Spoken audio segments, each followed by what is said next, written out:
Hey everyone, today I'll show you how to check your comment history on YouTube. Start by opening YouTube on your browser or the YouTube app, and make sure you're signed in. Click on your profile icon in the top right corner to open the drop-down menu. From there, select your data in YouTube.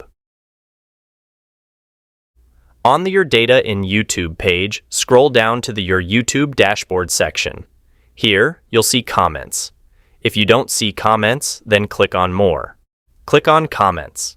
You'll now see a page displaying all your comments. If you want to delete any comment, simply click on the cross icon next to it and confirm the deletion. To edit a comment, click on the comment or the video title. This will take you to the video. Scroll to the comment section. Click on the three dots next to your comment. Make your edits and submit.